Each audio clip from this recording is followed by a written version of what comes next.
Hi hello எல்லோரும் எப்படி இருக்கீங்க? எல்லோரும் சூப்பராக இருப்பீங்கன்னு நினைக்கிறேன். நானுமே ரொம்பவே நல்லா இருக்கேன். இன்றைக்கி ஒரு ரொம்ப சின்ன விலாக் தான். நான் இதில் ரெசிபிஸ் கவர் பண்ணியிருக்கேன்.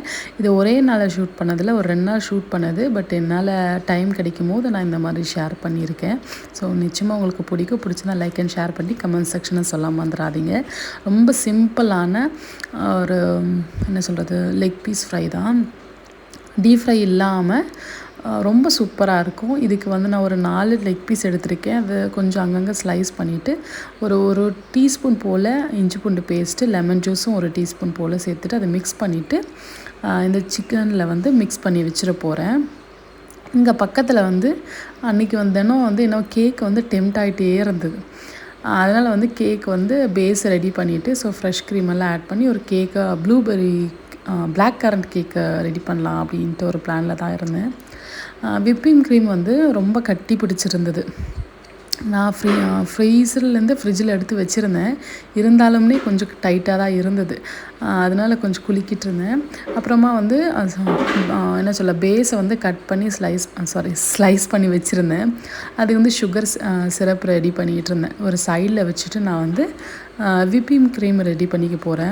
என்கிட்ட டைம் இருக்கும் போது சில வேலை தான் செய்வேன். இப்போது எனக்கு ரொம்ப பிஸி. கொஞ்சம் வீடு ஒர்க் வந்து ரொம்ப முடிகிற ஸ்டேஜில் வந்து நம்ம என்ன தான் ஃப்ரீயாக இருக்கணும்னு நினச்சாலும் முடியாது. ஸோ எப்பப்போ கிடைக்குதோ அப்பப்போ தான் அந்தந்த வேலை செய்ய போகிறேன், செஞ்சிட்ருக்கேன். அப்புறமா நான் 2 பிராண்ட் யூஸ் பண்ணுவேன். ஒன்று ரிச் பிராண்டு, இன்னொன்று வந்து இப்போ புதுசாக இது வந்திருக்கு. சரி அதுதான் அந்த பிராண்ட் இல்லைன்னாங்க. சரி அதனால் இதை வாங்கிட்டு வந்தேன். ஸோ இதோடைய டேஸ்ட் எப்படி இருக்கும்? எனக்கு அந்த பிராண்டோடைய டேஸ்ட் ரொம்ப நல்லாயிருக்கும். இதில் ப்ராப்ளம் என்னென்னா நமக்கு வந்து ஓப்பன் இருக்கும்.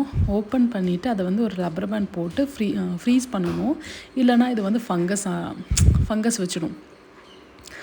1 லிட்டர் நான் வந்து 250 கிராம் அளவு கப்பில் வந்து நான் மெஷர் பண்ணி எடுத்துக்க போகிறேன். கேக்கெல்லாம் எனக்கு அவ்வளோவா எக்ஸாக்டாக தெரியாது. ஏன்னா வீட்டுக்காக செய்கிறேன். நான் பெருசாக வெயிட்டெல்லாம் போடல. ஒரு 1/2 kg அளவுக்கு தான் வரும். அப்புறம் பார்த்துக்கிட்டிங்கன்னா நான் வந்து பவுடர் சுகரை வச்சிட்ருப்பேன். ஃபஸ்ட்டு வந்து க்ரீமை வந்து நல்லா ஓரளவுக்கு வந்து லூஸ் பண்ணிவிட்டு அதுக்கப்புறம் தான் சுகர் ஆட் பண்ணுவேன். எனக்கு வந்து பர்பிள் கலரில் வேணுன்றதுனால நான் ப்ளூவும் பிங்க்கும் மிக்ஸ் பண்ணி பர்பிள் கலர் வர வச்சேன். ஸோ நல்லா மிக்ஸ் பண்ணணும். ஃபுட் கலர் மிக்ஸ் பண்ணும்போதும் சரி, ஃபுட் கலர் நம்ம ஆட் பண்ணும்போதும் சரி, நல்ல ஃபுட் கலராக எடுத்துக்கணும். மேக்ஸிமம் ஓவராக ரொம்ப கலரான ஃபுட் கலர் எடுத்துக்கக்கூடாது. எப்படி சொல்ல, ரொம்ப ரெட் கலரு, பிளாக் கலரு, இந்த ஃபாண்டன் ஒர்க்கெல்லாம் ஹெவியான கலர் இருக்கும். ரொம்ப கலர் இல்லாமல் மைல்டு கலரெல்லாம் சாப்பிட்லாம், ஒன்றும் தப்பில்லை. பட்டு கலரும் சாப்பிட்லாம். அது ரொம்ப உடம்புக்கு கெடுதலுன்னு தான் ரொம்ப ஹெவியான கலர்ஸ் எல்லாம் ஆட் பண்ண மாட்டேன். ஸோ இது கொஞ்சமாக வந்து நான் போட்டு பார்த்துட்டு ஒரு நல்ல பர்பிள் கலர் வந்ததும் அதுக்கு முன்னாடி நான் ஒரு டேபிள் ஸ்பூன் போல் சுகர் சேர்த்துக்கிறேன். சில பேர் நிறைய சுகர் சேர்த்துப்பாங்க. க்ரீமில் கொஞ்சமாக திகட்டிடும்.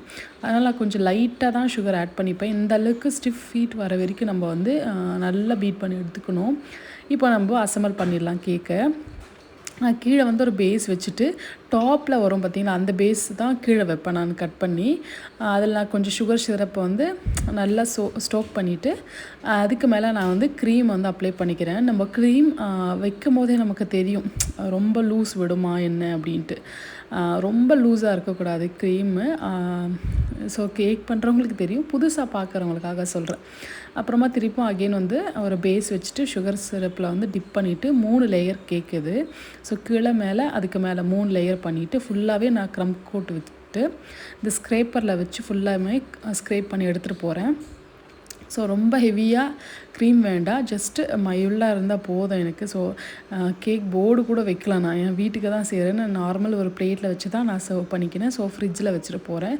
ஸோ ஒரு 2 மணி நேரம் அது நல்லா செட் ஆகட்டும். ஸோ அப்போ தான் உங்களுக்கு நல்ல டேஸ்ட் கிடைக்கும். கேக் எப்போவுமே உடனே சாப்பிட்றத விட கொஞ்சம் நல்லா செட் ஆகி ஊறின பிறகு சாப்பிட்டா தான் சூப்பராக இருக்கும்.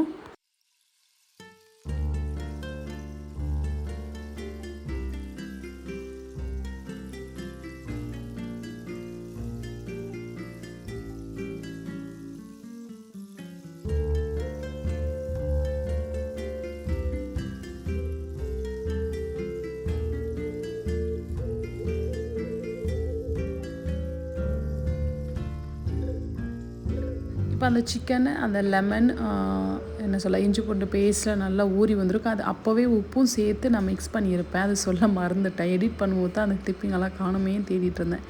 1 டீஸ்பூன் போல் நான் வந்து காஷ்மீரி சில்லி, ஒரு 1.5 டீஸ்பூன் போல் மிளகா, நார்மல் ப்ளைன் மிளகா, கொஞ்சமாக மஞ்சள் பொடி, கரம் மசாலா, மல்லிப்பொடி ஒரு 1/2 டீஸ்பூன் போல் நான் சேர்த்துக்கிறேன். ஜஸ்ட் அந்த கோட்டிங் நல்லா தெரியணுன்றதுனால ஒரு டேபிள் ஸ்பூன் போல் கர்டு சேர்த்துக்கிறேன். ஸோ இதை நல்லா அந்த சிக்கனில் நம்ம கட் பண்ணி வச்சுருக்கோம் பார்த்திங்களா, எல்லா பக்கமும் சேர்த்து பரட்டி எடுத்துக்க போகிறோம். சைட் பையாக டீயும் போட்டுட்ருந்தேன். என்ன சொல்ல, என்ன தான் வெயில் அடித்தாலும் இந்த டீ காஃபின்றது வந்து ஒரு சில பழக்கமாகிடும் இல்லையா, அப்படி தான். ஆனால் மேக்ஸிமம் சாப்பிடக்கூடாதுன்னு தான் நினைப்பேன். பட் என்ன சொல்கிறது, இதை அப்பாவது டெம்ட் ஆகும். அதனால் சாப்பிட்டுட்டேன். அப்புறமா நான் நல்லெண்ணெய் தான் சேர்த்துக்க போகிறேன். இதுக்கு மஸ்ட்டு நல்லெண்ணெய் சேர்த்துக்கோங்க. சின்ன வெங்காயம் தான் இருக்கணும், அப்போ தான் நல்லா டேஸ்ட்டாக இருக்குது. ஒரு டீஸ்பூன் போல் நான் சோம்பு, ஒரு 2 கொத்து கருவேப்பிலை சேர்த்துட்டு நல்லா பொரிஞ்சதுக்கப்புறம் நான் வந்து சின்ன வெங்காயம் வந்து ஒரு மாதிரி க்ரஷ் பண்ணியிருக்கேன். ரொம்ப க்ரைனாக அரைக்கலை, ஒரு மாதிரி கொரன்னு தட்டி வச்சுருக்கேன். ஸோ இது வந்து இடிகல்லிருந்து தட்டிக்கலாம், பட் இடிகல்லாம் இல்லை என்கிட்ட. ஸோ அதனால் மிக்சியில் சும்மா அப்படியே போட்டு பல்ஸ் மோடில் போட்டு எடுத்துகிட்டு அதுவும் இந்த கடாயில் சேர்த்துட்டு நல்லா கொஞ்சம் வதங்கின பிறகு நம்ம வந்து அடுத்த ஸ்டெப் பார்த்துக்கலாம். ஸோ அந்த நாள் வந்து அந்த ரெசிபி செய்யும்போது சண்டே வந்து நான் யூஸ்வலாக சூப்பர் சிங்கரெல்லாம் பார்க்க மாட்டேன். ஆனால் வந்து ரித்தி அன்றைக்கி வச்சுட்டு ஜாலியாக விளையாடிட்டு இருந்தேன். அதை பார்த்துட்டு சரி நம்மளும் கொஞ்ச நேரம் பார்க்கலாமே அப்படின்னு பார்த்துட்டு இருந்தேன். அப்புறம் நம்ம ஊற வச்சுருக்கோம் இல்லையா மசாலா, ஸோ அதெல்லாம் போட்டுட்டு நல்லா மிக்ஸ் பண்ணிவிட்டு இருந்தேன். நல்லா உங்களுக்கு அந்த பச்சை வாசனை போகணும். அது கொஞ்சம் மாதிரி சுருண்டு வேகும் பார்த்திங்களா, அந்த ஸ்டேஜில் வர வரைக்கும் நம்ம வந்து நம்ம கொஞ்சம் நல்லா சுருண்டு வேக விடணும், நல்லா வதக்கி விடணும். ஹை ஃப்ளேமில் தான் வச்சுருக்கேன். அது நல்லா வதங்கி வந்த பிறகு தான் நம்ம வந்து கொஞ்சம் நேரம் கழித்து நம்ம சிம்மில் வைக்கணும். இதுக்கு பெருசாக தண்ணி ஊற்றணும்னு இல்லை. இது டீப் ஃப்ரையோடு ரொம்ப நல்லாவே இருக்கும். டீப் ஃப்ரை வேண்டாம் அப்படி இந்த மாதிரி சமைச்சு பாருங்கள், அது ஒன்றே ரொம்ப நல்லா டேஸ்ட் இருக்கும். என் பசங்களுக்கு டீப் ஃப்ரை கபாப்னா பயங்கர இஷ்டம். பட் அது ரொம்ப உடம்புக்கு நல்லது இல்லைன்னும் போது, ஸோ இந்த மாதிரி பண்ணி கொடுக்கும்போது ஓகே ஒரு சேஞ்சாக இருக்கும் அப்படின்றதுனால பண்ணுவேன். ஸோ இது சிம்மில் வச்சுட்டு கொஞ்சம் நல்லா குக் ஆன பிறகு நான் ஒரு 2 தக்காளி பழத்தை சின்னதாக ரொம்ப மீடியம் சைஸாக இருந்தால் 1 எடுத்துக்கோங்க. ஸோ அதுவும் சேர்த்துட்டு எதுவும் அந்த மசாலாவோடு அந்த சிக்கனோட சுருண்டு வெந்த பிறகு லாஸ்ட்டாட்டு கொத்தமல்லி கொஞ்சமாக கட் பண்ணி போட்டு அதை பரட்டி எடுத்தோம்னா சூப்பராக இருக்கும். இந்த சிக்கன் பீஸை சைடில் வச்சுட்டு அந்த மசாலாவோட ரைஸை போட்டு சாப்பிடுவோம், அப்படி இருக்கும். ட்ரை பண்ணி